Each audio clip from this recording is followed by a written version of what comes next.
something that happened so long ago that a lot of details are a little blurry. It's not like it happened yesterday.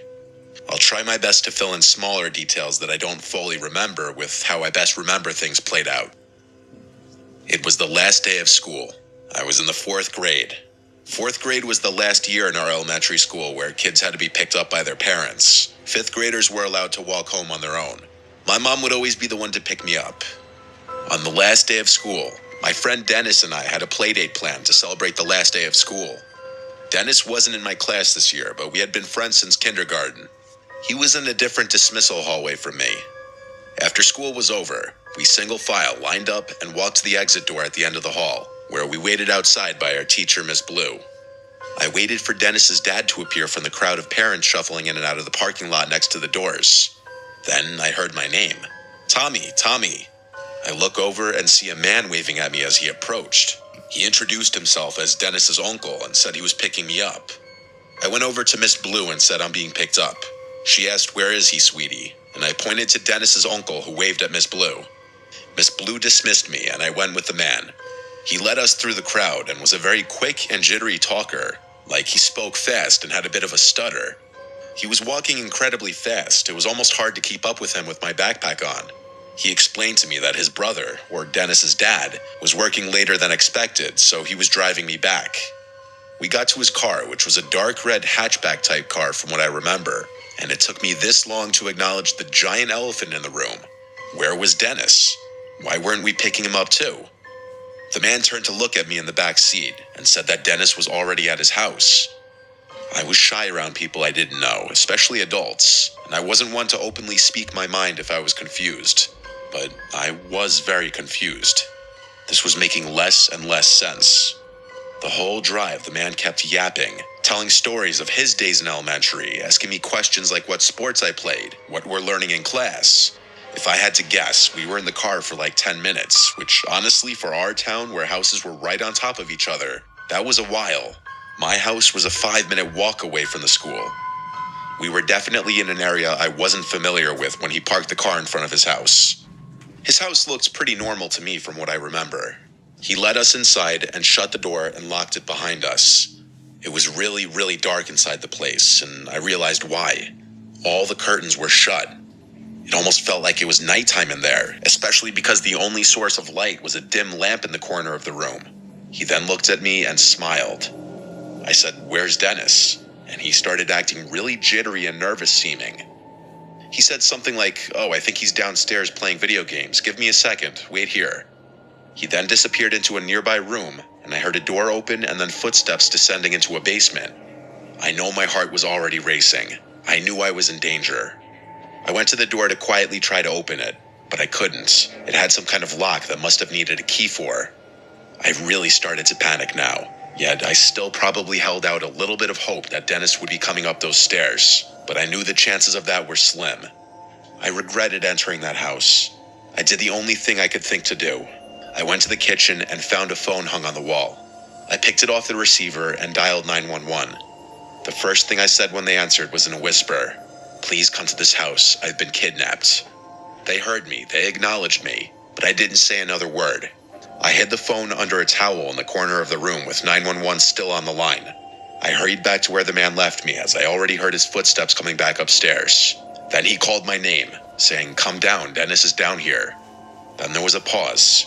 He repeated my name, and when I didn't answer, he came up the stairs fully to look at me. He asked me if I was okay. I felt so sick, and I was so scared. I hated myself for walking into this situation and not being wiser.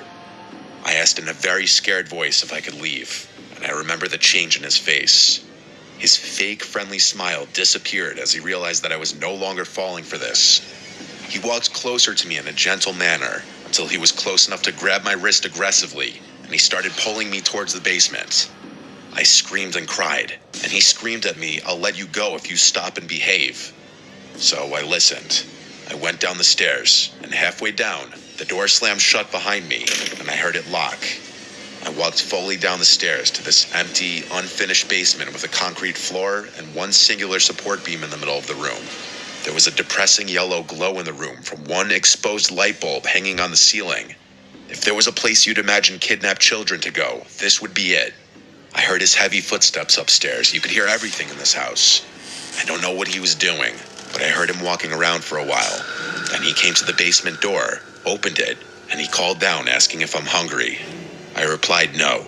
I didn't want him going into the kitchen seeing the missing phone. He shut the door and locked it again. I sat down there, waiting, with my heart in my throat, and then I heard it. The doorbell ringing 3 times from upstairs, followed by banging sounds, which were definitely the sounds of police banging on the door. I would refrain from screaming until I heard the front door open, but I never heard the man's footsteps approach the door. The doorbell kept ringing, and I kept hearing the bangs. This went on for some time, until I heard a really loud bang sound, and then multiple heavy footsteps and multiple screaming voices. I started screaming for help as loud as I could at the top of the stairs, banging on the door. The door was unlocked, and a police officer on the other side grabbed hold of me and hurried me outside. There were at least 3 cop cars outside. I had to tell everything to 2 of the cops outside as we waited for my parents to show up. The man from inside was brought outside and into a cop car in handcuffs, and that was the last time I ever saw him. When my parents arrived on the scene, my mom was bawling her eyes out. There had already been a whole scene at the school as cops were called and Dennis's dad realized what happened. This man was a work associate of Dennis's father. When he somehow learned that Dennis's dad would be picking up Dennis and I from school on the last day, he seized the opportunity to do what he did. A complete sick fuck. I don't know how he found out what I looked like. As I got older, I never really asked for more details because I try not to think about it. My mom went to counseling with me for months after this incident. Let's just say my parents didn't have kind words for Miss Blue, not verifying if I actually knew the person picking me up. If I didn't think to call the police before he basically threw me in that basement, I know for a fact I'd be dead right now. This was like 17 years ago. That man might be out of prison for all I know.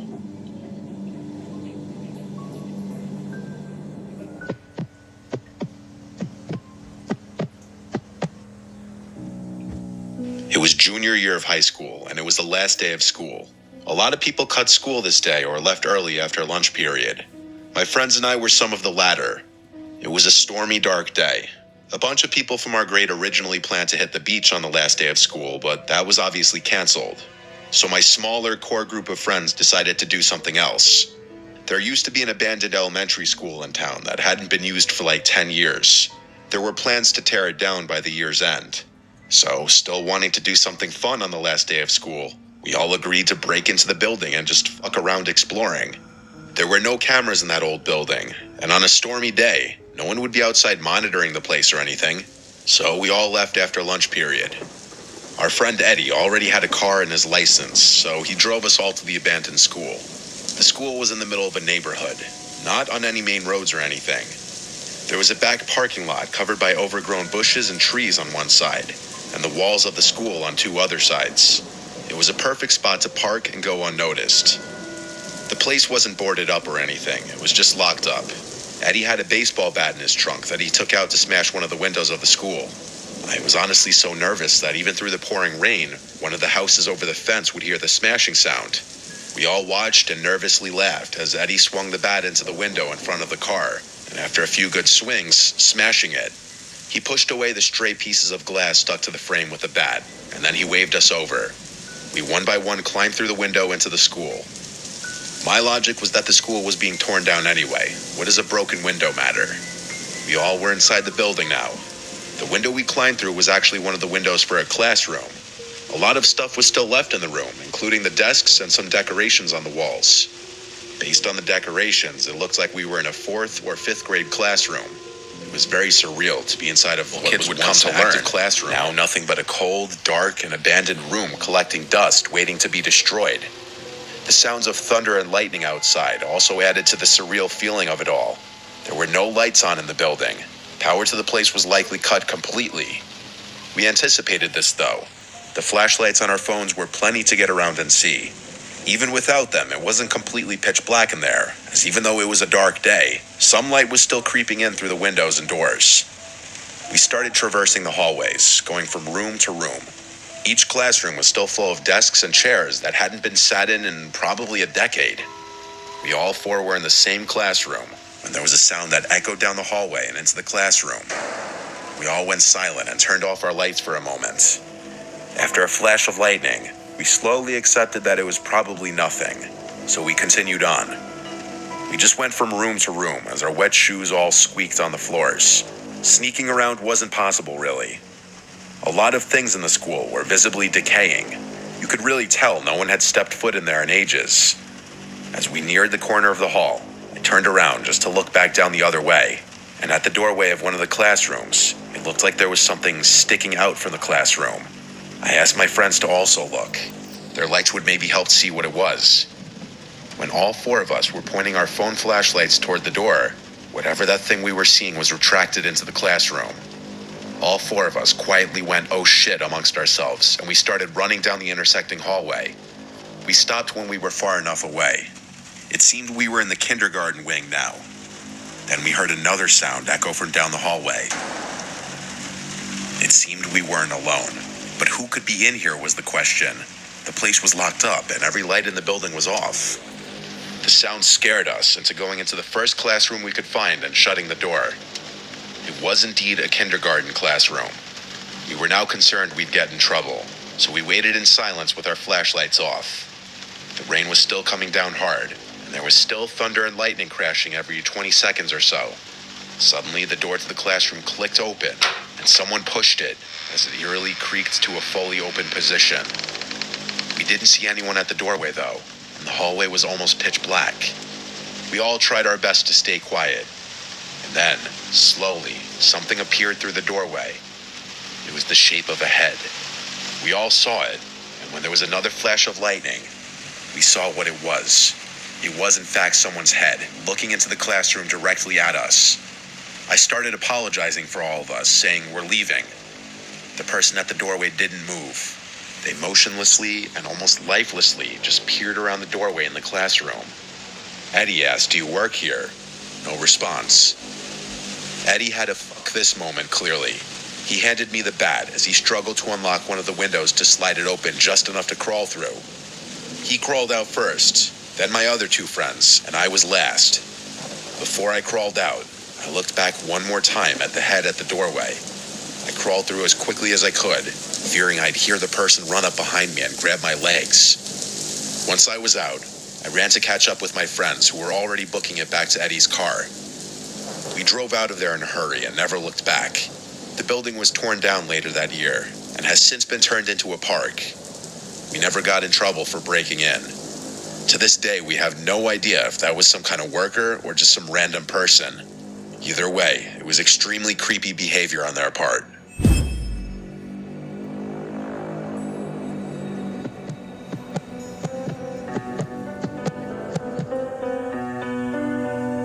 When I was a freshman in college, I took a chemistry class. It was really difficult for me. The tables were arranged in groups of 4. I sat at a middle table at the left side all the way to the end. Next to me was a guy named Zach. He was very awkward. He gave me Reddit moderator vibes. To describe his appearance, he was like 5'8", he was a little overweight, and he had a really ugly, patchy beard. But he knew his stuff in chemistry. I think he was just good in school overall. We started to talk in a pretty cordial way when he noticed I sucked in class, and I would ask him for help. He started offering to do my homework for me, and he even let me cheat off him on tests. I never got any kind of flirtatious vibes from Zach, but that might have been because he was just too awkward to flirt in person.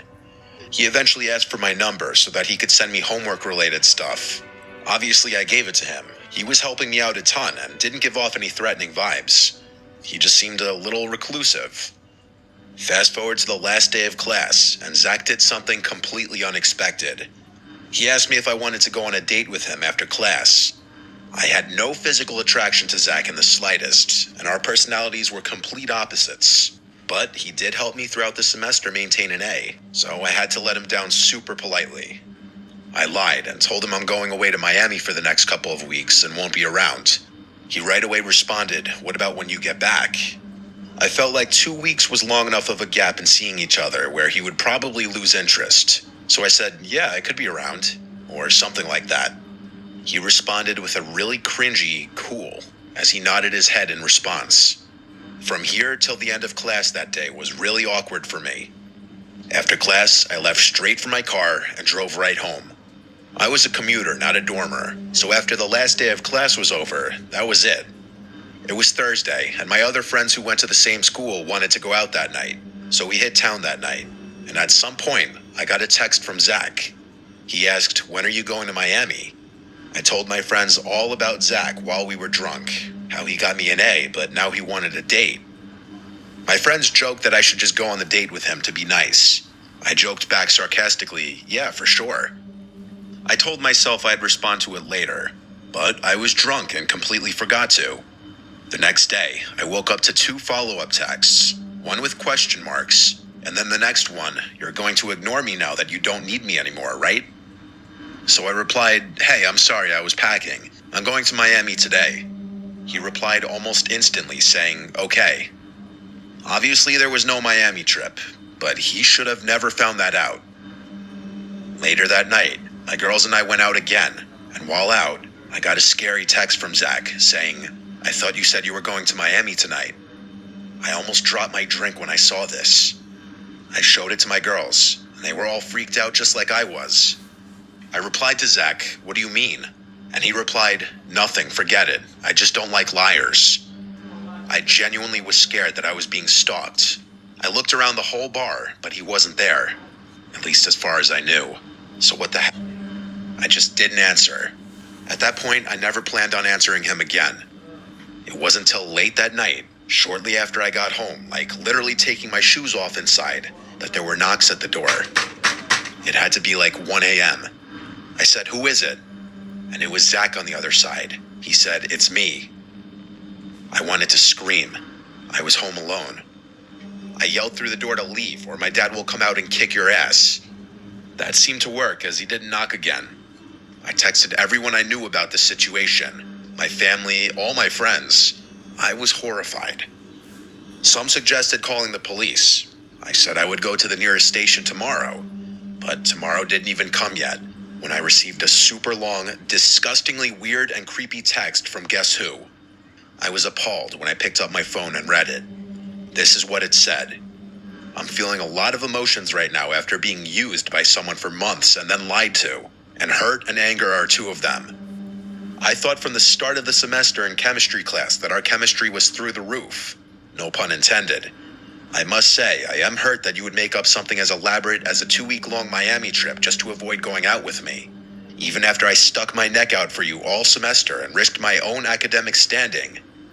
I definitely have noticed the way you looked at me sometimes in class, and I can't pretend there wasn't a hint of interest there. All I'm asking for at this point is for 1 date. That's it.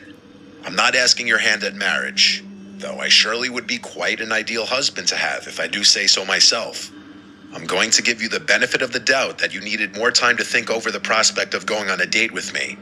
I know how much I have to offer, much more than these losers all over campus. If you want, I can come back to your house and we could talk about it in person. I am only making this offer once. I'm just very crushed to feel like I wasted so much this semester for nothing in return. Yours truly, Zach." I sent this to everyone. I didn't care that it was 3 a.m. I called my dad until he picked up, and I told him how scared I was. After he read the text, he took it upon himself to send Zach a lengthy text of his own, and he attempted to call him like 10 times, but Zach is clearly too much of a coward to pick up that phone call. I also went to the police station the next day with the text saying I wanted to press charges, and one of the people working there said that Zach would be contacted.